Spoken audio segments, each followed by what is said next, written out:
अस्सलाम वालेकुम, welcome back to zoology forum. I hope all of you are doing well. जैसे कि आपको पता है कि हमने लास्ट वीडियो में बात की थी सीएसएस, पीएमएस, ज़ूलॉजी, बायोलॉजी के डिफरेंट एमसीक्यूज़ के बारे में, जो कि डिफरेंट कॉम्पिटिटिव एग्ज़ाम्स या फिर दूसरे एग्ज़ाम्स लाइक यूनिवर्सिटी एग्ज़ाम्स हैं, या कोई भी आप एडमिशन टेस्ट के लिए करते हैं लाइक एमएस, एमफिल वगैरह के लिए, तो उनके लिए भी बहुत इंपॉर्टेंट है। बहुत ही बेसिक एमसीक्यूज़ हैं जो कि हर टेस्ट में बहुत ही इंपॉर्टेंट, हर टेस्ट के हवाले से इंपॉर्टेंट है। तो हमने 50 तक उनको डिस्कस किया था, तो आज की वीडियो में हम 50 से ऑनवर्ड जो है वो डिस्कस करेंगे। तो वीडियो को आपने एंड तक देखना है। वीडियो को लाइक कर दें और चैनल को सब्सक्राइब करना बिल्कुल नहीं भूलना। स्टार्ट करते हैं। तो सबसे पहले है 51 एमसीक्यूज़ जो है 51 MCQs during protein synthesis at the ribosome the dash pairs with nucleotide, nucleoside, codon, anticodon, codon, amino acid, mRNA और डीएनए। तो अगर न्यूक्लियोटाइड, आपको पता है क्या होता है न्यूक्लियोटाइड, बहुत से डीएनए जो है वो बहुत से न्यूक्लियोटाइड से मिलकर बना होता है। और न्यूक्लियोटाइड जो है ये बेस, फॉस्फेट ग्रुप और राइबोस शुगर पे कंसिस्ट करता है। अगर न्यूक्लियोटाइड में से एक बेस निकाल दे तो बाकी न्यूक्लियोसाइड बच जाता है। और कोडोन, एंटीकोडोन जो है आपको पता है कोडोन 3 बेसिस पे कंसिस्ट करता है, कोडोन एंड अमाइनो एसिड। तो correct answer is codon and amino acid के ड्यूरिंग ट्रांसलेशन प्रोसेस जो है वो कोडोन जो है वो अमाइनो एसिड के साथ जाके पेयर करता है, अमाइनो एसिड सीक्वेंस के साथ जाके पेयर करता है। So correct answer is C. 52 all of the following statements regarding the DNA and RNA are true except one। इनमें से सारी जो स्टेटमेंट्स हैं ये सारी में से कोई एक जो है वो फॉल्स है, बाकी सारी ट्रू हैं आरएनए और डीएनए से रिलेटेड।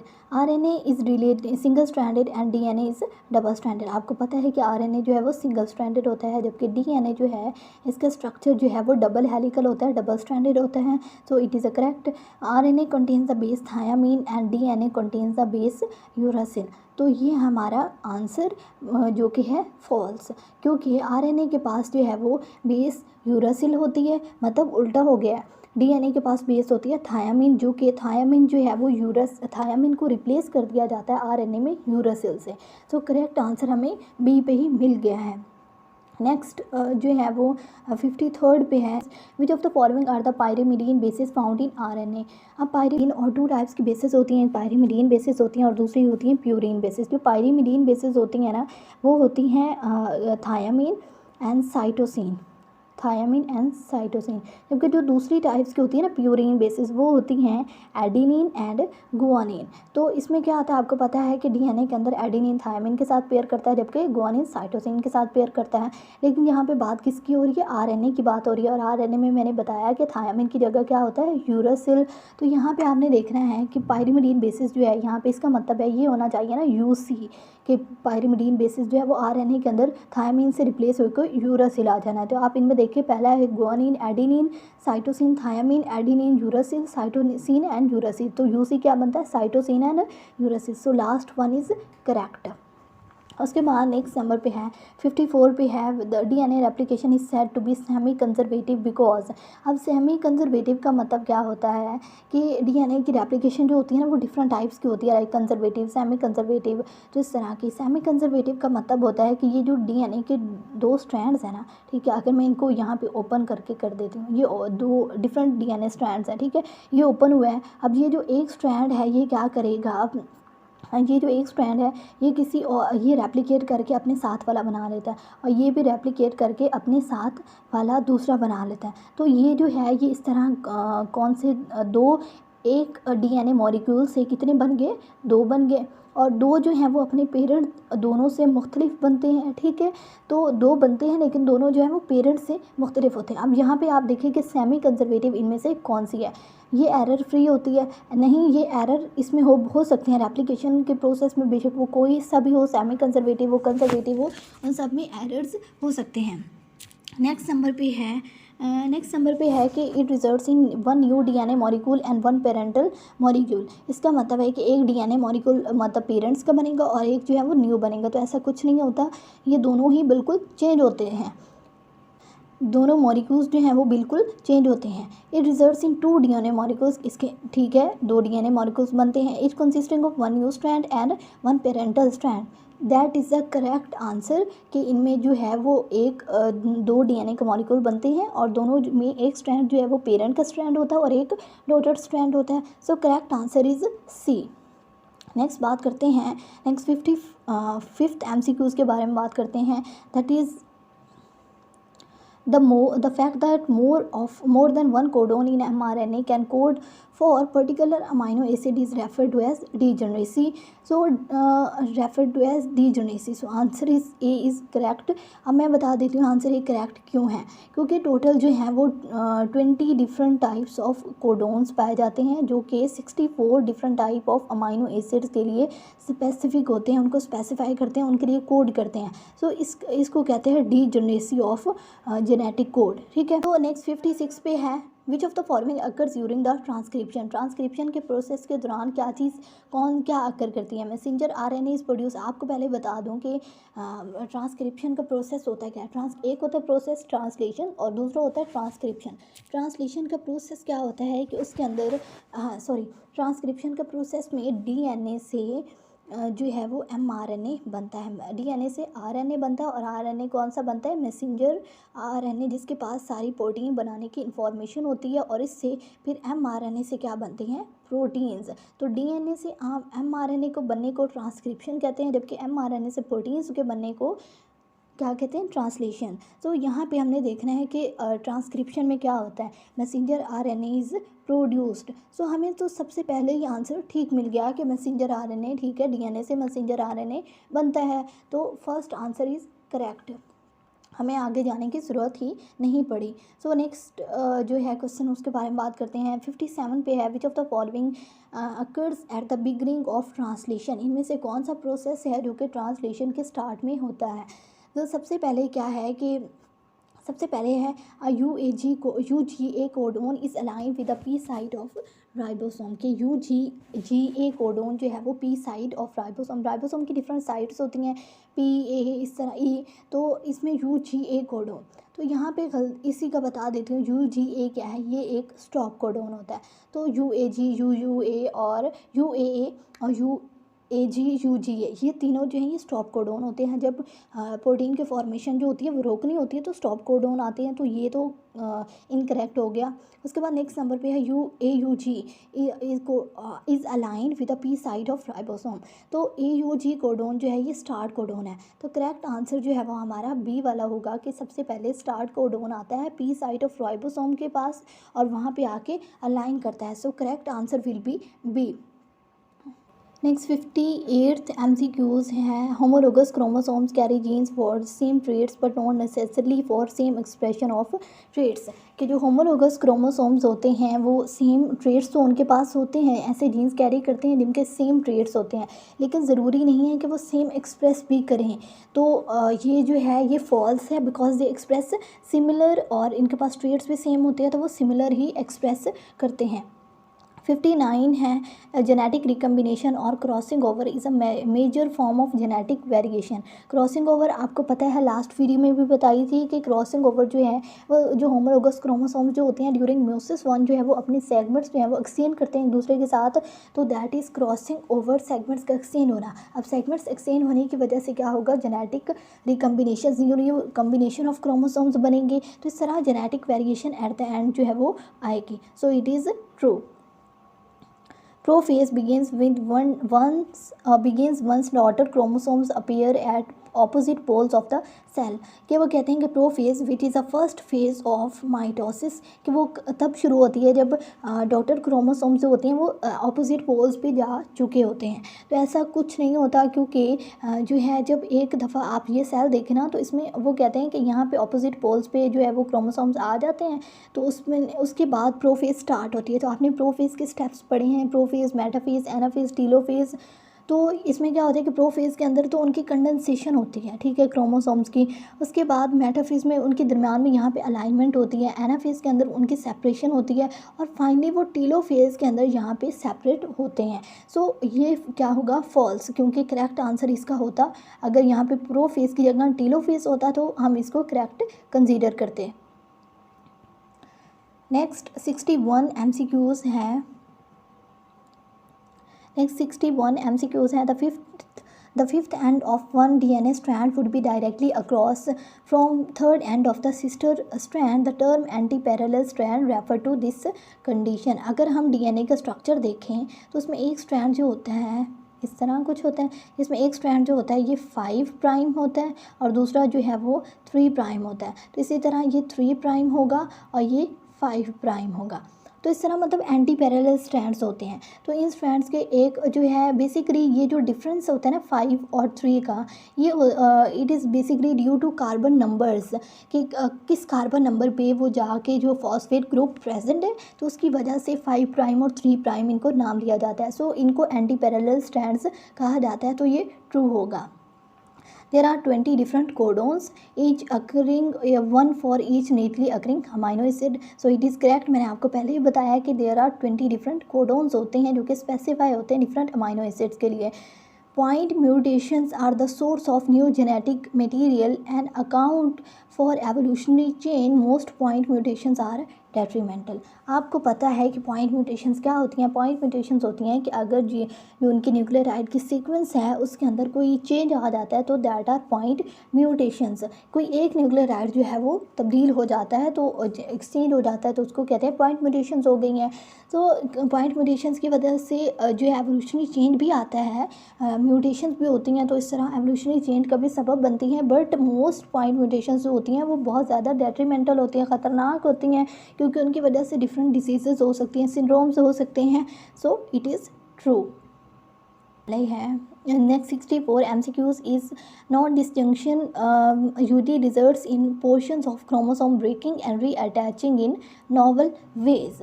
इसका क्या मतलब है? नॉन डिस्जंक्शन का मतलब है कि जब क्रोमोसोम्स होते हैं वो सेपरेट होने लगते हैं ड्यूरिंग सेल डिवीजन, तो उनके अंदर क्या होता है कि मतलब जहाँ पे अलाइन किए हुए हैं ना, तो ये फॉर एग्जांपल हम माइटोसिस को कंसीडर करते हैं, तो माइटोसिस में ये अलाइन किए हुए हैं, इन्होंने सेपरेट होकर इस कॉर्नर पे आना है, यहाँ पे इनकी क्या होती है आपके सेपरेशन होनी होती है। तो सेपरेशन में कभी अगर इसने हाफ हाफ होना है तो शायद हो सकता है कि ये पूरा चंक ही एक साइड पे आ जाए और दूसरी साइड पे कुछ भी ना हो। तो इस तरह क्या होती है, नॉन डिस्ट्रक्शन अकर करती हैं। तो नॉन डिस्ट्रक्शन की वजह से क्या होती है, क्रोमोसोम्स ब्रेक कर जाते हैं और फिर रीअटैच करते हैं। तो इस तरह कहीं पे ज़्यादा आ जाते हैं और कहीं पे क्रोमोसोम्स की तादाद किसी डॉटेड सेल के अंदर कम हो जाती है। तो it is true. Next 65th है, an animal that is heterozygous for a particular trait would possess 2 alleles for that trait। क्या heterozygous का मतलब है कि एक एनिमल जो है उसके पास 2 डिफरेंट टाइप्स ऑफ अलील्स हैं, ठीक है। तो 2 डिफरेंट मतलब फॉर एग्जांपल एक उसके पास है रेड हेयर कलर के लिए और एक उसके पास है ब्राउन हेयर कलर के लिए, तो वो जो उसके पास 2 अलील्स पोजेस करता है। So it is true. Next 66 पे independent assortment is explain by events occurring during the second division of meiosis. कि इंडिपेंडेंट असॉर्टमेंट जो है, इंडिपेंडेंट असॉर्टमेंट क्या होती है कि जो अलील्स होते हैं वो इंडिपेंडेंटली गैमेट्स के अंदर असॉर्ट करते हैं, इंडिपेंडेंट गैमेट्स के अंदर सॉर्ट आउट करते हैं। तो ये किसके अंदर होती है? तो ये सेकंड डिवीजन ऑफ मियोसिस के अंदर होती है। नो, ये फॉल्स होगा क्योंकि इंडिपेंडेंट असॉर्टमेंट जो होती है सेकंड डिवीजन ऑफ मियोसिस पे नहीं होती बल्कि फर्स्ट डिवीजन ऑफ मियोसिस में होती है। वो भी तब जब होमोलोगस क्रोमोसोम्स आपस में पेयर अप करते हैं, तो वो इंडिपेंडेंटली पेयर करते हैं, इंडिपेंडेंटली एक दूसरे के साथ पेयर करते हैं, ठीक है। So it will be false. Next 67 MCQs है, the visual expression of alleles is called the phenotype. कि हमें जो विजुअली चीज़ नज़र आ रही है, किसी का जो भी करैक्टर नज़र आ रहा है उसको हम क्या कहते हैं, कि फिनोटाइप होती है। येस इट इज़ करेक्ट कि जो विजुअल नज़र आती है उसको हम फिनोटाइप कहते हैं और बाकी जो हमें नज़र नहीं आती उसको जीनोटाइप कहते हैं, उसके जीन्स वगैरह उसको जीनोटाइप कहा जाता है। तो ये नंबर पे है, codominance occurs when 2 alleles are expressed equally and the offspring resemble neither parent. तो को डोमिनेंस की पहले बात कर लेते हैं। को डोमिनेंस होते क्या है? को डोमिनेंस क्या होती है कि जब जो 2 अलील्स होते हैं, लाइक फॉर एग्जांपल अगर एक हम बात करते हैं, एक रेड कलर में फ्लावर है और एक है वाइट, तो जो रेड और वाइट जो है ये आपस में इक्वली एक्सप्रेस करेंगे नेक्स्ट जनरेशन में, को डोमिनेंस शो करेंगे और इनका जो इक्वली एक्सप्रेस करेंगे और इनका जो आप कह लें कि जो फर्दर ऑफ स्प्रिंग होगा वो होगा पिंक। तो इन दोनों ने इक्वली एक्सप्रेस किया, दोनों किसी ने भी एक दूसरे को जो उसकी डोमिनेंस थी या उसकी जो इफ़ेक्ट था उसको मास्क नहीं किया। तो इसने एक्चुअली एक्सप्रेस किया, और जो पेरेंट था, जो ऑफस्प्रिंग था, वो अपने पेरेंट्स से नहीं मिलता था कलर वाइज, ठीक है। तो that will be true. Which of the following individuals was an early proponent of evolution, even though his explanation of how change in species occur was incorrect, he was steadfast in promoting the ideas of evolutionary change. कि सबसे पहले early जो proponent था evolution का वो कौन था? तो आपको पता है सबसे अर्ली प्रोपोनेंट जो एवोल्यूशन का था वो था जीन बैप्टिस्ट डी लमार्क, जिसने अपनी थ्योरी दी थी लमार्किज्म की, विच वॉज इनकरेक्ट, क्योंकि उसके अंदर बहुत से फॉल्ट्स थे। उसने अपनी थ्योरी में क्या कहा था? उसने कहा था कि डिस यूज़ और यूज़ की यूजेस की बेस पे क्या होता है कि कुछ आप चीज़ों का आप ज़्यादा यूज़ करते हैं, कुछ बॉडी पार्ट्स को, और कुछ एनिमल जो है वो डिफरेंट बॉडी पार्ट्स को कम यूज़ करते हैं। तो जिनको वो ज़्यादा यूज़ करते हैं वो जो है वो अगली जनरेशन में पास ऑन करते हैं, क्योंकि वो ख़त्म नहीं होते। जिनको वो कम यूज़ करते हैं वो with the passage of time जो है वो ख़त्म हो जाते हैं। तो उसने कहा था इनहेरिटेंस ऑफ एक्वायर्ड करेक्टरिस्टिक्स होती है, सो दैट वाज इनकरेक्ट। तो Jean Baptiste Lamarck is the correct answer. Next 70 है, according to Charles Darwin evolution is most closely related to which concept? तो चार्लिस डार्विन ने क्या कहा था? चार्लिस डार्विन ने डिफरेंट व्यू पॉइंट्स दिए थे। एक उसने बात की थी नेचुरल सिलेक्शन की, कि नेचुरल सिलेक्ट करती है जो अडेप्टिव वेरिएशंस होती हैं, जो अच्छे जीन्स होती हैं ना, नेचर उनको सिलेक्ट करती है, जो डिफरेंट इन्वायरमेंट्स के अंदर अडेप्ट कर जाते हैं। सो सबसे पहले हमारा आंसर हमें मिल गया कि उसने किस कंसेप्ट को प्रमोट किया था, कि उसका कंसेप्ट किससे रिलेटेड था, कि नेचुरल सिलेक्शन जो है उससे रिलेटेड था, कि नेचर सेलेक्ट करती है जो अच्छे वेरिएशंस होती हैं उनको। So first is the correct answer. The idea that the earth is shaped today by the forces of wind, rain, rivers, volcanoes and geological uplift, just as it has been in the past, is known as तो वो कहते हैं कि जो shape है अर्थ की, एक theory है जो कि ये बताती है कि जो शेप है, जो आज अर्थ की हमें शेप नज़र आती है, वो शेप इस वजह से हैं क्योंकि डिफरेंट फोर्सेस जो हैं, जैसे कि हमारे पास विंड है, रेन है, रिवर्स हैं, वोल्केनोज हैं, और ये जो सारे इन्वामेंटल आप कह लें फोर्सेस हैं, इन्होंने क्या किया कि अर्थ की शेप को चेंज कर दिया। तो दिस थेरी इज कॉल्ड यूनिफॉर्मेटिज्म,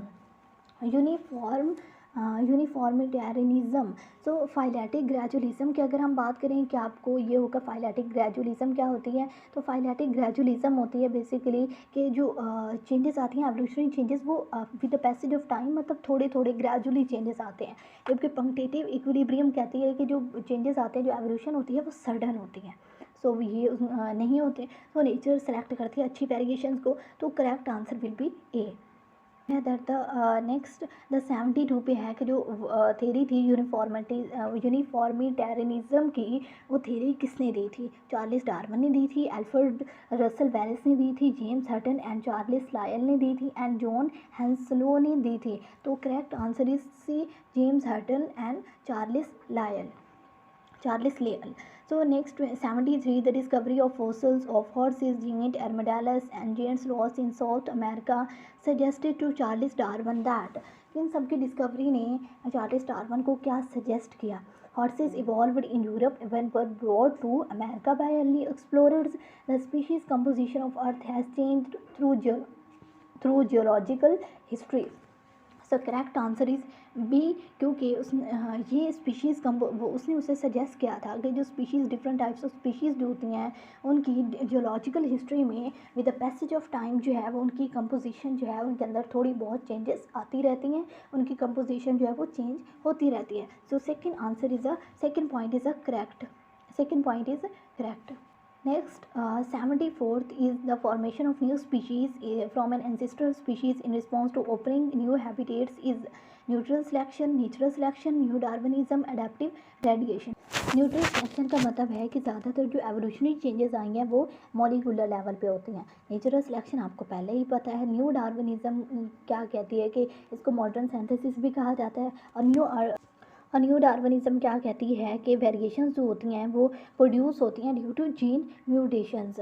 और अडेप्टिव रेडिएशन जो है basically it is a correct answer इस तरह से कि फॉर एग्जांपल कि ये क्या कहती है कि फॉर एग्जांपल ये कोई आइलैंड है, इसमें क्या हुआ कि वो कहते हैं कि अडेप्टिव रेडिएशन होती है कि न्यू स्पीशीज़ बनती हैं एंसेस्टर। यहाँ पे कोई स्पीशीज़ का कोई भी ग्रुप ऑफ स्पीशीज़ पहले रहता था, हम इसको एंसेस्ट्रल स्पीशीज़ का नाम देते हैं। और फिर क्या हुआ कि डिफरेंट न्यू हैबिटेट्स हैं, मतलब कोई खाने की यहाँ पे फॉर एग्जाम्पल एग्जांपल चीज़ आ जाती है, कोई न्यू चीज़ खाने की आती है, जैसे कि ये दाने खाती हैं, ग्रेन्स खाती हैं ये, तो यहाँ पे कोई ग्रास वगैरह उगाती है, तो यहाँ से कुछ जाती हैं ग्रास खाने के लिए, तो वो वहाँ पे ग्रास खाने वाली जो स्पीशीज़ हैं वो बन जाती हैं। यहाँ पे ये जाएंगी कोई बनाना खाने के लिए, बनाना के पौधे उगाएंगे तो बनाना खाने जाएंगी, तो इस तरह न्यू स्पीशीज़ ऐसी बनेंगी जो कि बनाना को खा सकती होंगी। तो इस तरह डिफरेंट न्यू स्पीशीज़ बन जाएंगी due to opening of new habitats. It is called the adaptive radiation. Next 75 पे है, all of the following are a part of theory of evolution by natural selection except one. इनमें सब सारी चीज़ें जो है वो नेचुरल थ्योरी ऑफ एवोल्यूशन जो है उसको ठीक कहते हैं, या उसका पार्ट है, सिर्फ एक के बजाय। सबसे पहले all organism have far greater reproductive potential that is ever realised, कि सारे जो ऑर्गेनिजम्स होते हैं वो बहुत ज़्यादा उनका रिप्रोडक्टिव पोटेंशियल होता है। Inherited variations arise as a result for encountering an environmental change that must be overcome, कि इनहेरिटेड वेरिएशंस होती हैं वो आती हैं due to environmental changes. Variations जो हैं वो जो कि इनहेरिटेड रहती हैं, मतलब वेरिएशंस तो हैं लेकिन वो आगे पास ऑन कर रही हैं, इनहेरिटेड वेरिएशंस हो रही हैं, तो वो इन्वायरमेंटल चेंजेस की वजह से हो रही हैं। There is a constant struggle for existence, और ये डार्विन ने कहा था कि कॉन्स्टेंटली स्ट्रगल करते हैं एग्जिस्ट करने के लिए। कुछ अच्छे जीन्स होते हैं, कुछ अच्छे जीन्स नहीं होते, जो अच्छे जीन्स होते हैं वो सर्वाइव कर जाते हैं, जो अच्छे जीन्स नहीं होते वो सर्वाइव नहीं कर सकते। तो कॉन्स्टेंट स्ट्रगल हो रही है इंडिविजुअल्स की, कुछ डाई कर जाते हैं। Adaptive traits are perpetuated in subsequent generations because individuals with less adaptive traits होते हैं लेस लाइकली। इसका क्या मतलब है कि ऐसे अडेप्टिव ट्रेड्स जो कि डिफरेंट इन्वायरमेंट्स के अंदर अडेप्ट कर सकते हैं, तो वो क्या करते हैं, जो अडेप्टिव ट्रेड्स होते हैं ना वो अगली जनरेशन में पास ऑन करते हैं, फिर वो रिप्रोड्यूस भी करते हैं, जबकि जो लेस अडेप्टिव ट्रेड्स होते हैं वो रिप्रोड्यूस नहीं करते। तो इनमें सबसे ये भी सही है, ये भी सही है और ये भी सही है। सो करेक्ट आंसर जहाँ पे जो होगा, जो कि एवोल्यूशन की थ्योरी से बिल्कुल मुख्तलिफ है, दैट इज़ इनहेरिटेड वेरिएशंस जो होती हैं, जो वेरिएशंस आती हैं इन्वायरमेंटल चेंजेस की वजह से वो इनहेरिट करती हैं, ये उन्होंने कहा था, which was not a part of the theory of evolution. The combination of Darwinian evolutionary theory and population genetics is referred to as modern synthetic theory, biogeography, adaptation theory and adaptive radiation। आपको adaptive radiation का भी पता है, adaptation theory पता है, biogeography के different geographical areas में जो लिविंग स्पीशीज़ रहती हैं उनकी स्टडी करना, इट इज़ अ बायोजियोग्राफी। तो मॉडर्न सिंथेसिस और डार्विनिज्म का मैंने तो इसका मतलब क्या है, न्यू डार्विनिज्म का या मॉडर्न सिंथेसिस का, कि जो भी जो एवोल्यूशनरी चेंजेस आती हैं वो जीन म्यूटेशंस की वजह से होती हैं। तो जीन म्यूटेशंस की वजह से एवोल्यूशनरी चेंजेस आती हैं, it is called the new Darwinism. अब इसके अंदर म्यूटेशंस किसके अंदर होती हैं, म्यूटेशंस को स्टडी किया जाता है जेनेटिक्स के अंदर, एंड एवोल्यूशन को किया जाता है एवोल्यूशन के अंदर। तो एवोल्यूशनरी थ्योरी और पॉपुलेशन जेनेटिक्स का जो मिक्सचर होगा that will be new Darwinism, जिसमें म्यूटेशंस को स्टडी किया जाता है। So correct answer will be A. 77 है, the development of pesticide resistance in crop pests is an example of, कि जो डिफरेंट क्रॉप पेस्ट्स होते हैं, इंसेक्ट्स वगैरह, तो वो अपने अंदर किसी भी पेस्टिसाइड से रिलेटेड क्या करते हैं, रेजिस्टेंस पैदा कर लेते हैं। तो अब उनको क्या कहा जाता है, उनको ये किसकी एग्जांपल है, मैक्रो एवोल्यूशन की एग्जांपल है, कन्वर्जेंट एवोल्यूशन की एग्जांपल है, माइक्रो एवोल्यूशन की एग्जांपल है और मिनी एवोल्यूशन की एग्जांपल है।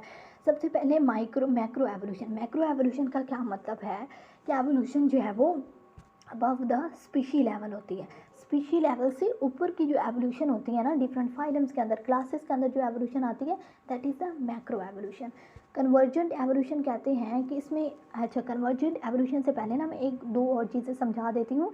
एक होते हैं होमोलोगस स्ट्रक्चर्स और एक होते हैं होमोलोगस स्ट्रक्चर्स आप कह लें, और एक होते हैं एनालोगस स्ट्रक्चर्स। अब इसी में आपको कन्वर्जेंट एवोल्यूशन की भी समझ आ जाएगी। होमोलोगस स्ट्रक्चर्स होते हैं जो कि मतलब सिंगल एंसेस्टर से बिलोंग करते हैं, सेम एंसेस्टर उनका होता है तो उससे बिलोंग करते हैं, they are called the homologous structures. और एनालोगस स्ट्रक्चर्स होते हैं कि वो ऐसे स्ट्रक्चर्स होते हैं जो कि डिफरेंट एनिमल्स के अंदर होते हैं, बट उनका फंक्शन सेम होता है उन स्ट्रक्चर्स का, बस स्ट्रक्चर डिफरेंट होते हैं और ये डिफरेंट एंसेस्टर्स की वजह से होते हैं। तो क्या हुआ कि डिफरेंट एंसेस्टर्स की वजह से जो उनके अंदर डिफरेंट एंसेस्टर्स से दो स्पीशी बिलोंग करते हैं, एक ये है एक दूसरी ये है, इनके एंसेस्टर्स आप देखिए डिफरेंट है बट इनके दोनों का जो फंक्शन है वो सेम है लेकिन इनका स्ट्रक्चर डिफरेंट है। It is called the convergent evolution, क्योंकि वो कन्वर्ज हुए हैं आखिर पे। और होमोलॉगस स्ट्रक्चर जो होते हैं, एंसेस्टर तो सेम है इन दोनों का, बट एंसेस्टर भी सेम है, तो उसी वजह से सिंगल एंसेस्टर से बिलोंग करते हैं चूँकि, तो इसी वजह से दो स्पीशीज़ जो हैं ये इनके अंदर जो है वो स्ट्रक्चर इनका सेम है बट फंक्शन डिफरेंट है, तो इसको कहते हैं डाइवर्जेंट एवोल्यूशन। तो कन्वर्जेंट एवोल्यूशन जो है वो उसको एनालॉगस स्ट्रक्चर से बिलोंग करती है। माइक्रो एवोल्यूशन जो है ये क्या करती है कि इसके अंदर छोटी सी तब्दीलियाँ आती हैं, मतलब स्मॉल चेंजेस आते हैं। स्मॉल चेंजेस किस में आते हैं? अलील्स के अंदर, जीन्स के अंदर चेंजेस आते हैं, तो उसको माइक्रो एवोल्यूशन कहा जाता है। तो correct answer is micro evolution, क्योंकि जो पेस्ट्स हैं इनके अलील्स के अंदर, इनके जीन्स के अंदर, इनके डीएनए के अंदर जो है चेंजेस आए हैं, तो it will be micro evolution. So correct answer is C. Next 78 पे है structures and processes that are derived from common ancestor are said to be. कैसे स्ट्रक्चर जो कि कॉमन इंसिस्टर की वजह से होते हैं उनको क्या कहते हैं? मैंने अभी आपको बताया, एक होते हैं होमोलॉगस स्ट्रक्चर्स, एक होते हैं एनालॉगस। एनालॉगस किसकी वजह से होते हैं? जो कि डिफरेंट एंसेस्टर्स में होते हैं। होमोलॉगस होते हैं सेम एंसेस्टर की वजह से। तो correct answer is B. The study of fossils is called the palaeontology. ये हर बच्चे को पता होता है। Palaeontology is the study of fossils. Next MCQs is the theory of uniformitarianism was important for Charles Darwin ideas because it indicated that the Earth was much older than 66,000 years, as that the face of Earth changed gradually over history. तो वो कहते हैं कि uniformitarianism की theory Charles Darwin के लिए बहुत important थी, क्योंकि इसने चार्ल्स डार्विन को बताया कि जो हमारी अर्थ है ये 6000 ईयर्स ओल्ड है, और दूसरे नंबर पे कि इसके अंदर जो भी चेंजेस आई ओवर इट्स हिस्ट्री वो ग्रेजुअली आई with the passage of time, बहुत आहिस्ता आहिस्ता आई। So it is true. 81 is ancestral finches encountered habitats in Galapagos Islands that were devoid of other birds and predators. They rapidly multiplied and filled ecological roles that were unusual for finches on the mainland. This is called the adaptive radiation. तो मैंने पहले भी आपको बताया कि adaptive radiation क्या होती है, कि जो डिफरेंट हैबिटेट्स की वजह से एक जगह पे डिफरेंट स्पीशीज़ रहती थी, अब डिफरेंट और हैबिटेट्स बने, कहीं पे ग्रासेस उग गई, कहीं पे कुछ और ट्रीज़ उगाए, तो उनको उनको हैबिटेट्स मिले, डिफरेंट फीडिंग हैबिट्स की वजह से वो वहाँ से मूव करके कुछ वहाँ से बर्ड्स मूव करके, स्पीशीज़ मूव करके दूसरे हैबिटेट्स के पास गई, और इस तरह वो वहाँ पे अडेप्ट हो गई, वो वहाँ पे रहने लग गई, और फिर वो कुछ को ग्रास ईटिंग बर्ड्स के नाम से मशहूर हो गई, कुछ बनाना ईटिंग बर्ड्स के नाम से, कुछ ग्रेन ईटिंग बर्ड्स के नाम से। तो इस तरह डिफरेंट टाइप्स ऑफ स्पीशीज़ जो थी वो बन गई। It is called the adaptive radiation, that is true. Natural selection is a positive force that selects from individuals with adaptive traits, allowing them to reproduce. वो कहते हैं कि नेचुरल सिलेक्शन जो एक पॉजिटिव फोर्स है जो कि हमेशा ऐसे इंडिविजुअल्स को सिलेक्ट करती है जिनके पास अडेप्टिव ट्रेट्स होती हैं which allow them to reproduce. So basically it is false, because natural selection जो है ये पॉजिटिव फोर्स भी हो सकती है और नेगेटिव फोर्स भी हो सकती है। पॉजिटिव फोर्स वो होगी जो कि उन्हें रिप्रोड्यूस करवाएगी, जबकि नेगेटिव फोर्स जो होगी ये नेगेटिव फोर्स जो है ये जो मतलब डेलीटेरियस जो ट्रेट्स होंगे उनको रिमूव करेगी। That is the negative force of natural selection. Next 83rd is evolutionary adaptations led to perfection in species. ये जो भी एवोल्यूशन के नतीजे में अडेप्टेशंस आती हैं, मतलब जो एवोल्यूशनरी अडेप्टेशंस होती हैं, तो एवोल्यूशन होती है उसके नतीजे में जो डिफरेंट जो है वो करैक्टर्स आते हैं एनिमल्स के अंदर, जो स्पीशीज़ के अंदर, वो हमेशा उनके लिए परफेक्ट होते हैं, या परफेक्शन उनके अंदर आती है उन करैक्टर्स की वजह से। तो दैट इज़ फॉल्स, कि ज़रूरी नहीं है कि डिफरेंट एनिमल्स के अंदर, डिफरेंट स्पीशीज़ के अंदर वो एवोल्यूशनरी चेंजेस आएँ और उसकी वजह से उनके अंदर परफेक्शन आए। शायद हो सकता है कि उनके अंदर परफेक्शन ना आए, बल्कि कुछ मतलब कुछ मसाइल हो जाएँ उनके अंदर। So that is false. 84 है variations on which natural selection acts arise as a result of random mutations. A new variation may or may not be adaptive. कि जो variations आती हैं, जो changes आती हैं on which natural selection acts, कि natural selection क्या काम करती है, वेरिएशन के ऊपर एक्ट करती है, ठीक है, जो कि which acts arise as a result of random mutation, कि जो ये वेरिएशंस होती हैं ये रैंडम म्यूटेशंस की वजह से ही बनती हैं। अब इनके ऊपर नेचुरल सिलेक्शन एक्ट करती है। तो ये वेरिएशंस जो हैं ये अडेप्टिव हो भी सकती हैं, मतलब अपने इन्वायरमेंट के लिहाज से अडेप्टिव होंगी और इस तरह जो है इन्वायरमेंट के अंदर एनिमल को सर्वाइव करने में हेल्प करेंगी। हो भी सकती हैं और नहीं भी हो सकती। सो इट इज़ ट्रू कि वो हो भी सकती है, नहीं भी हो सकती, both are correct. In a fossil bed older fossils would be found above younger fossils. ये क्या कह रहे हैं कि जो ओल्डर फॉसल्स मतलब जो भी पुराने एनिमल्स और प्लांट्स के रिमेन्स होंगे वो यहाँ पे ऊपर होंगे और जो यंगर हैं वो नीचे होंगे। तो ये यंगर नीचे हैं और जो है ओल्डर जो है वो ऊपर हैं। तो कहते हैं क्या ये करेक्ट है या फॉल्स है? तो इट इज़ फॉल्स, क्योंकि हमने पढ़ा है कि डिफरेंट जो फॉसल्स होते हैं, जो ओल्डर फॉसल्स होते हैं वो नीचे होते हैं, जबकि जो यंगर फॉसल्स होते हैं वो हमेशा ऊपर प्रेजेंट होते हैं। नेक्स्ट 86 है natural selection involves detrimental traits being eliminated from the population or by failure of organism containing them to reproduce। तो नेचुरल सिलेक्शन के अंदर और क्या इन्वॉल्व करता है कि वो ऐसे डेट्रीमेंटल ट्रेट्स होते हैं जो कि एक एनिमल के लिए उसके सर्वाइवल के लिए ठीक नहीं होते, जो कि उसको हेल्प ही नहीं कर रहे कि वो डिफरेंट इन्वायरमेंट के राह से सर्वाइव कर सके, तो वो जो या रिप्रोड्यूस कर सके फिर, तो वो जो ऐसे जो करैक्टर्स होते हैं, ट्रेट्स होते हैं, वो जो है नेचुरल सिलेक्शन नेचर क्या करती है कि उनको सिलेक्ट नहीं करती रिप्रोडक्शन के लिए, बल्कि उनको जो है वो इस तरह नेचर जब सिलेक्ट नहीं करेगी रिप्रोड्यूस करने के लिए तो इस तरह वो एलिमिनेट हो जाएंगे, क्योंकि ऑफ स्प्रिंग के पास वो करैक्टर वो ट्रेट होगा ही नहीं। सो it is true. An adaptation present in an organism's in one environment may be maladaptive in another environment। कि एक ऑर्गेनिज्म है, एक एनिमल है, एक स्पीशी है, उसके पास कोई एक करैक्टर है जो कि प्रेजेंट है, उसके पास कोई एक ऐसी अडेप्टेशन है जो कि प्रेजेंट है, तो एक इन्वायरमेंट के अंदर तो वो ठीक है। मतलब अगर हम कोल्ड इन्वायरमेंट की बात करें तो एक अडेप्टेशन है, जो कि जैसे कैम्फर की बात करें तो वो उस एनिमल के लिए कोल्ड इन्वायरमेंट के लिए तो ठीक है, लेकिन ऑन द अदर हैंड अगर वही किसी हार्श इन्वायरमेंट के अंदर, मतलब अगर हम ऑन द अदर हैंड अगर हम बहुत ज़्यादा हॉट इन्वायरमेंट की बात करें तो डेजर्ट वगैरह के लिए, तो वो फर जो है वो उसके लिए ठीक नहीं होगी। तो इस तरह एक अडेप्टेशन जो होती है एक इन्वायरमेंट के लिए सही हो सकती है और दूसरे के लिए उस एनिमल के लिए मैल अडेप्टिव हो सकती है। So it is true. Over long periods of time micro evolutionary changes में रिजल्ट इन मैक्रो एवोल्यूशन। कि जो माइक्रो एवोल्यूशनरी चेंजेस होती हैं, माइक्रो एवोल्यूशन होती है ना, जीन्स के अंदर एलील्स के अंदर जो चेंजेस होते हैं वो with the passage of time इकट्ठी होकर मैक्रो एवोल्यूशन का सबब बनती हैं। So it is basically true कि माइक्रो एवोल्यूशन की वजह से फिर मैक्रो एवोल्यूशन होती है।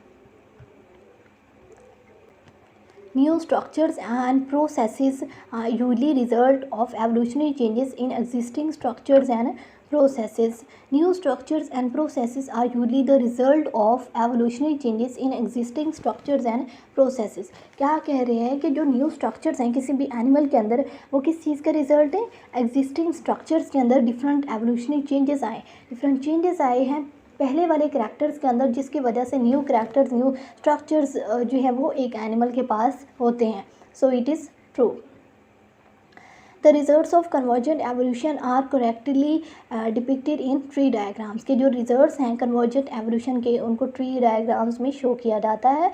डिफरेंट ट्री डायग्राम्स आपको शायद प्रोटिस्ट वाले जो एनिमल लाइक जो कि हमने पढ़ा था एनिमल फाइलोजेनी एंड ऑर्गेनाइजेशन वाला, तो उसमें हमने मिलर एंड हार्ले का जो चैप्टर है तो उसमें हमने ट्री डायग्राम्स बताई थी कि ट्री डायग्राम्स होती हैं जिससे ना वो एंसेस्टर्स का पता चलता है बेसिकली। तो वो कहते हैं कि कन्वर्जेंट एवोल्यूशन के बारे में ट्री डायग्राम्स हमें बताती हैं। मैंने कहा कि कन्वर्जेंट एवोल्यूशन होती क्या है? कन्वर्जेंट एवोल्यूशन होती है कि दो फॉर एग्जाम्पल ये डिफरेंट एंसेस्टर्स थे और यहाँ पर आके उनके पास एक स्पीशी बनी, यहाँ पर दूसरी, और इनके आपस में फंक्शंस जो हैं वो सिमिलर है।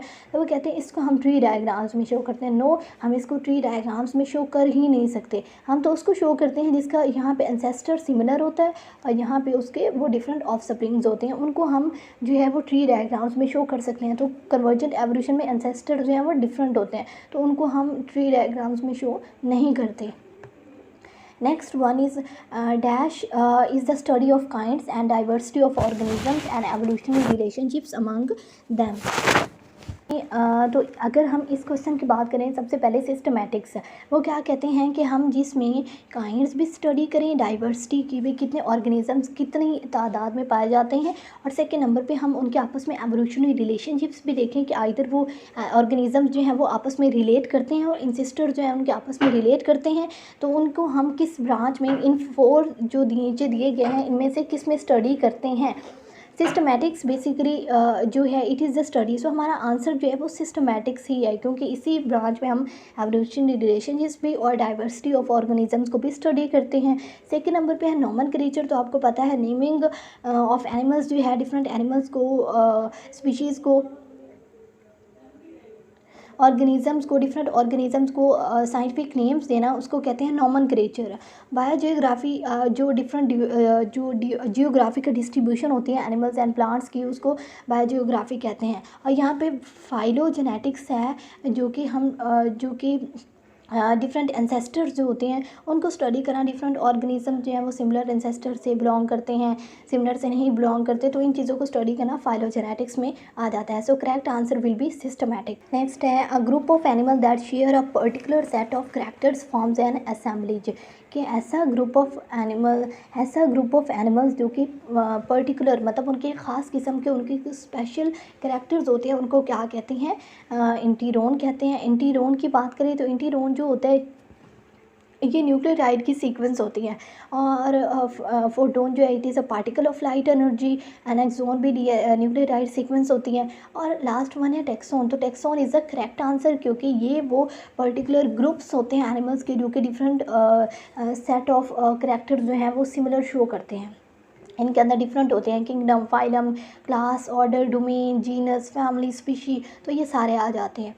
Next is the which of the following is the correct sequence from broad to more specific, broad से मोर स्पेसिफिक की तरफ हमने जाना है, मतलब हमने बड़े वाले से लेके स्पेसिफिक पे आना है, ठीक है। फॉर एग्ज़ाम्पल हमने कहाँ से शुरू करना है, हमने बर्ड्स से शुरू करना है, हमने एक स्पेसिफिक कवा, जैसे कि है क्रो पे, कवे पे आना है, तो इस तरह के एग्जाम्पल दिए। आपको पहले पता है कि किंगडम से स्टार्ट नहीं होता, किंगडम डोमेन, तो यहाँ पे ये गलती आ गई कि डोमेन पहले आनी है और किंगडम बाद में आना है। नेक्स्ट नंबर पे किंगडम, फाइलम, क्लास, ऑर्डर, ठीक है यहाँ तक, और ये डोमेन जो है ये सबसे पहले आना है, तो ये भी इनकरेक्ट है। नेक्स्ट नंबर पे है डोमेन, किंगडम, ठीक है, डोमेन से स्टार्ट होता है, phylum, class, order, family, genus and species, it is correct. अब आप कहेंगे कि लास्ट वाला भी तो डोमेन, किंगडम, फाइलम, क्लास से स्टार्ट हो रहा है, लेकिन यहाँ पे ऑर्डर पहले आना है और फैमिली बाद में आनी है, so correct answer is C. Next number पे जो है वो है which of the following is the correct way to write the scientific name of water panic beetle. So correct name जो है आप जिसको भी सिलेक्ट करें, सब में एक ही नाम लिखा हुआ है, पैसिफेनस हिर्सिकी। सो पैसिफेनस हिर्सिकी आप जिसको भी सिलेक्ट कर लें वो सेम ही आंसर है, ठीक आंसर है, सब में ठीक आंसर लिखा हुआ है। 95 पे है prokaryotic organism that live in extreme environments such as high temperature, rift valleys on the ocean floor belong to domain. अब आपने कहना है कि डोमेन से आप डिफरेंट, एक तो हमने डोमेन देखनी है इसमें, और सेकेंड नंबर पे हमने क्या देखना है कि जो कि एक्सट्रीम इन्वायरमेंट्स के अंदर रहते हैं, ऐसे प्रोकैरियोट्स को देखना है। तो सबसे पहले आता है प्रोटिस्टा। तो प्रोटिस्टा की बात करें तो प्रोटिस्टा जो है ये कोई जो है ये डोमेन नहीं है, डोमेन ये किंगडम है, ठीक है, तो ये तो वैसे ही कट हो गया। आगे नेक्स्ट नंबर पे यू बैक्टीरिया, आर्किया एंड यूकैरिया, ये तीनों डोमेन्स हैं, लेकिन इनमें से जो करेक्ट आंसर है दैट इज़ आर्किया। आर्किया जो है ये बहुत ज़्यादा एक्सट्रीम इन्वायरमेंट्स, बेशक वो बहुत ज़्यादा एक्सट्रीम कोल्ड हो, एक्सट्रीम हार्शनेस हो, बहुत ज़्यादा एक्सट्रीम इन्वायरमेंट, बेशक वो एक्सट्रीम कोल्ड हो, एक्सट्रीम हॉट इन्वायरमेंट हो, तो किसी भी इन्वायरमेंट के अंदर ये रह सकते हैं। नेक्स्ट नंबर पे है 96 है animalia can be distinguished from Plantae, के किंगडम प्लांटी जो है, किंगडम एनिमेलिया जो है ये आपस में डिस्टिंग्विश किए जाते हैं बिकॉज एनिमल्स आर हेट्रोट्रॉफिक, क्योंकि एनिमल्स जो होते हैं ये हेट्रोट्रॉफिक होते हैं, मतलब अपनी खुराक को तैयार नहीं कर सकते, तो that is the correct answer, क्योंकि प्लांट्स जो होते हैं ये ऑटोट्रॉफिक होते हैं, अपनी खुराक खुद तैयार कर सकते हैं, ठीक है। सो हमें पहले नंबर पर ही करेक्ट आंसर मिल गया। A taxonomic character is any trait of animal, एक टेक्सोनमिक करैक्टर जो होता है वो एक एनिमल का ट्रेट होती है, उसकी कोई भी करैक्टर होता है, सो ट्रेट तो होता है वो, but it is the genetic trait. Genetic trait होता है मतलब उसके अंदर जीन्स के अंदर, उसके एलील्स के अंदर वो ये ट्रेट होता है, तो genetic trait is the correct answer. Next number में grouping that is derived from single ancestor that does not include all members of a family group, it is called a dash group. अब आपको ये तो पता है कि जो single ancestor की जहाँ पे बात आती है वो मोनोफाइलेटिक होते हैं, लेकिन अगली लाइन पे आपने गौर करना है मोनोफाइलेटिक लगाने से पहले कि जो पॉलीफाइलेटिक मतलब होता है बहुत ज़्यादा से बिलोंग करते हैं, तो ये तो इनकरेक्ट हो गया। डाईफाइलेटिक का मतलब होता है दो से, तो ये भी इनकरेक्ट हो गया। अब हमें चूज़ करना है एक इसमें से, और मोनोफाइलेटिक। मोनोफाइलेटिक हमने समझा ये तो सिंगल एंसेस्टर है तो हमने इस पर टिक करना है, लेकिन नहीं ये अगली लाइन पढ़े जो कि इसमें से कुछ मेंबर्स ही इंक्लूड करते हैं। अब आप डायग्राम देखें तो डायग्राम में आप मोनोफाइलेटिक को देखें तो उसमें सिंगल एंसेस्टर से बिलोंग करते हैं। मोनोफाइलेटिक की डायग्राम कुछ इस तरह से है, ये सिंगल एंसेस्टर से बिलोंग करते हैं, 1 और 2 जो एंसेस्टर ए से बिलोंग करते हैं। जबकि आप दूसरी पैराफाइलेटिक की डायग्राम कुछ आप जो है वो पैराफाइलेटिक की डायग्राम देखें तो ये कुछ इस तरह से, मतलब ये 1 and 2 एंड एंसेस्टर ए, तो ये पैराफाइलेटिक की डायग्राम में सिर्फ इतना आएगा। तो पैराफाइलेटिक की डायग्राम में सिर्फ इतना क्यों है, क्योंकि वो कह ही रहे हैं कि जिसमें वो सारे मेंबर्स जो हैं अपनी फैमिली के इंक्लूड ना करता हो। ये बिलोंग तो सिंगल एंसेस्टर से ही करते हैं, लेकिन इनकी फैमिली के अंदर सारे एंसेस्टर ये नहीं डालते उसके अंदर, ठीक है। तो that are called the paraphyletic group. So paraphyletic is the correct answer, क्योंकि ये सिंगल एंसेस्टर से तो बिलोंग करते हैं बट इनके अंदर ये सारे फैमिली ये अपने ग्रुप के अंदर सारे फैमिली के जो मेंबर्स होते हैं उनको ऐड नहीं करते, उनमें से कुछ को ही ऐड करते हैं। तो it is paraphyletic is the correct answer. The goal of systematic studies is to arrange the animals into monophyletic groups, polyphyletic groups, paraphyletic groups, out groups. तो जो सिस्टमैटिक्स का गोल होता है ना वो बेसिकली कि जो एनिमल्स होते हैं उनको सिंगल एंसेस्टर जो है वो एंसेस्टर्स की बेस पे उनको सिंगल एंसेस्टर में ही जो है वो अरेंज करना होता है कि वो कहाँ से जो है वो सिंगल एंसेस्टर से ही बिलोंग करते हैं, कि वो सिंगल एंसेस्टर से ही बिलोंग करते हैं सारे एनिमल्स। तो सिस्टमैटिक्स का गोल ये होता है। तो नेक्स्ट नंबर पे है character that can be use to distinguish one group of animal from an other, it is called synapomorphy, symplesiomorphy, paraphyletic character और पॉलीफाइलेटिक करैक्टर। अब सिनेपोमॉर्फी की पहले बात करें तो सिनेपोमॉर्फी जो है ये ऐसे करैक्टर्स होते हैं, बेसिकली ये ड्राइव्ड करैक्टर्स होते हैं, मतलब जो एंसेस्ट्रल करैक्टर्स होते हैं उनके अंदर कुछ चेंजेस होती हैं, और फिर वो करैक्टर्स होते हैं वो ड्राइव्ड करैक्टर्स होते हैं, मतलब एंसेस्टर से ही ड्राइव्ड होते हैं बट कुछ चेंजेस आ जाती हैं उनके अंदर। तो ये जो सिनेपोमॉर्फीज होती हैं ये सेम ग्रुप के अंदर डिफरेंट चीज़ों को डिस्टिंग्विश करने के लिए इस्तेमाल की जा सकती हैं। लेकिन जो सिम्प्लिजियोमॉर्फीज होती हैं ये क्या होती हैं कि ये जो एंसेस्टर और जो रिसेंट है इनके आपस में जो है वो सिमिलर, मतलब कुछ सिमिलर एक एंसेस्टर था और आगे जो भी उनके डिसेंडर्स हुए इन सब के अंदर सेम ही वो करैक्टर होगा जो उनके एंसेस्टर के अंदर प्रेजेंट था, तो वो इसको कहते हैं सिम्प्लिजियोमॉर्फी, ठीक है। So correct answer will be symplesiomorphy, क्योंकि उन्होंने पूछा है कि ऐसा कोई करैक्टर जो कि एक ग्रुप ऑफ एनिमल्स है तो सेकंड से डिस्टिंग्विश करने के लिए इस्तेमाल किया जाता है, उसको कहते हैं सिम्प्लिजियोमॉर्फी। तो एक करैक्टर जिसको हम डिस्टिंग्विश करने के लिए इस्तेमाल करते हैं, मतलब एक जो एंसेस्टर है ये सेपरेट ग्रुप है, ये एक सेपरेट ग्रुप है, ठीक है, और ये कोई एक और सेपरेट ग्रुप है जो कि डिफरेंट एंसेस्टर से बिलोंग करता है, तो हम सिम्प्लिजियोमॉर्फी को इस्तेमाल करते हैं कि ये जो ग्रुप है इनके पास तो अपना अलग से एक होगा जो करैक्टर है, लेकिन इनके पास कोई अलग होगा, तो इन दोनों के दरमियान जो अलग डिफ्रेंशिएट करने के लिए करैक्टर होगा तो दैट विल बी सिम्प्लिजियोमॉर्फी।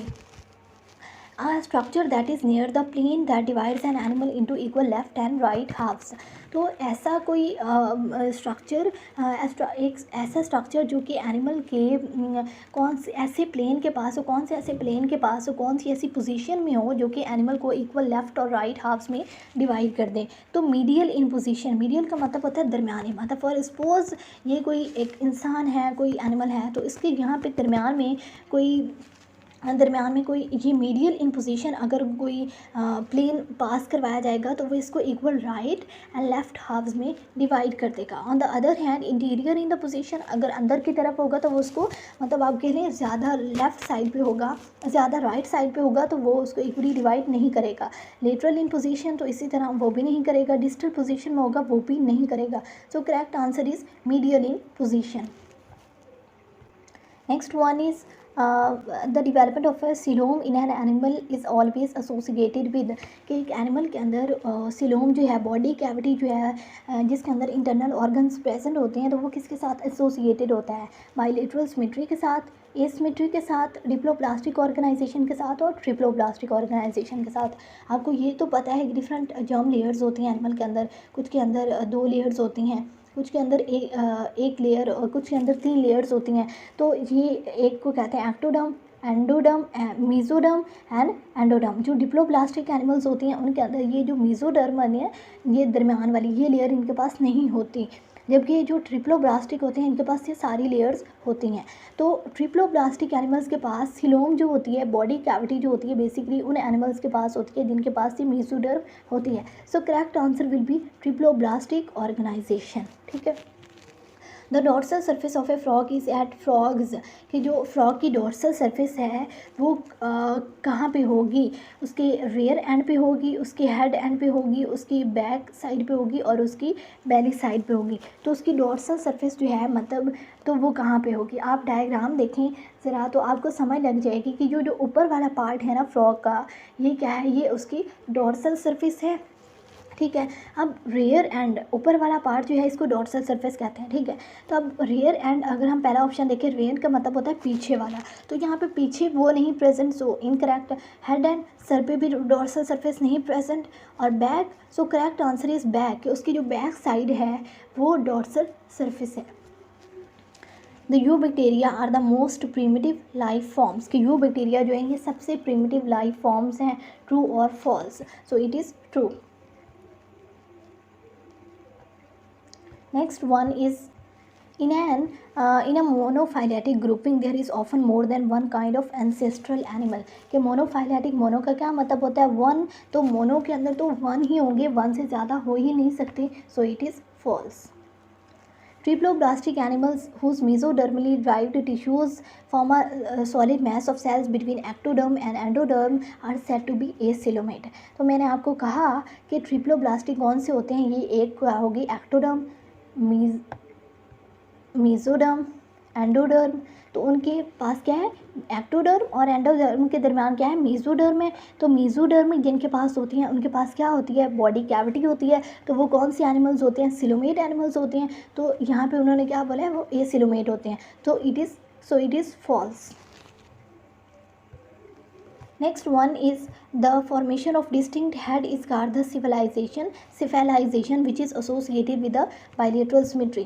तो it is true because bilateral symmetrical animals have cephalization. उनके different body जो different head parts होते हैं like tentacles हैं, like different sensory organs होते हैं, वो सारे present होते हैं. So cephalization is associated with the bilateral symmetry. Bilateral symmetrical animals कौन से होते हैं? जिनके अंदर कोई एक plane जो होता है, for example this is an animal और इसके अंदर जो है एक प्लेन जो है वो पास करता है बिल्कुल इनके दरमियान से, इस पोजीशन में पास करता है और सैजिटल पोजीशन इसको कहा जाता है लंबी वाली। तो ये इनको लेफ़्ट और राइट में काट देता है।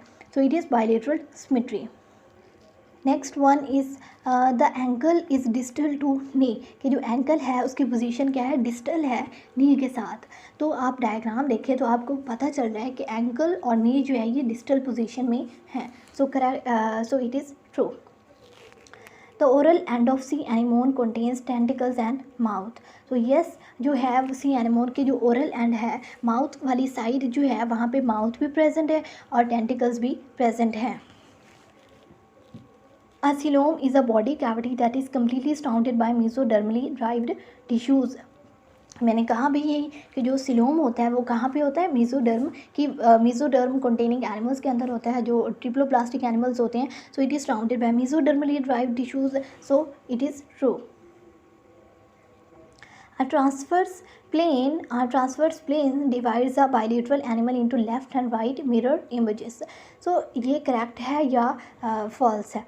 तो ट्रांसफर प्लेन है, लेकिन लेफ़्ट और बाइलेटरल एनिमल्स की बात हो रही है, मैंने आपको पीछे बताया। उस प्लेन को कहते हैं सैजिटल प्लेन, जो कि बाइलेटरल एनिमल्स के लिए ना ट्रांसफर्स प्लेन नहीं होता। ट्रांसफर्स प्लेन होगा जो उन्हें दरम्यान से काट देगा, जबकि सैजिटल प्लेन क्या होता है कि सैजिटल प्लेन जो होता है वो इन्हें इस तरह लेंथ वाइज जो है वो डिवाइड करता है।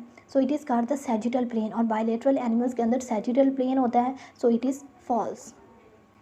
तो ये थी आज की वीडियो, जिसमें हमने बात की डिफरेंट जो हैं वो ज़ूलॉजी बायोलॉजी के डिफरेंट इंपॉर्टेंट एमसीक्यूज़ के बारे में, जो कि 51 से लेकर ऑनवर्ड्स 111 तक हमने उनके बारे में बात की। तो नेक्स्ट वीडियोज़ में भी मैं आपके साथ बहुत इंपॉर्टेंट जो है वो डिफरेंट टॉपिक्स के लिहाज से इंपॉर्टेंट जो एमसीक्यूज़ हैं वो शेयर करूँगी। तो आपने वीडियो एंड तक देखनी है, उसके साथ चैनल को सब्सक्राइब कर दें, वीडियो को लाइक करते हैं और शेयर करते हैं। अल्लाह हाफ़िज़।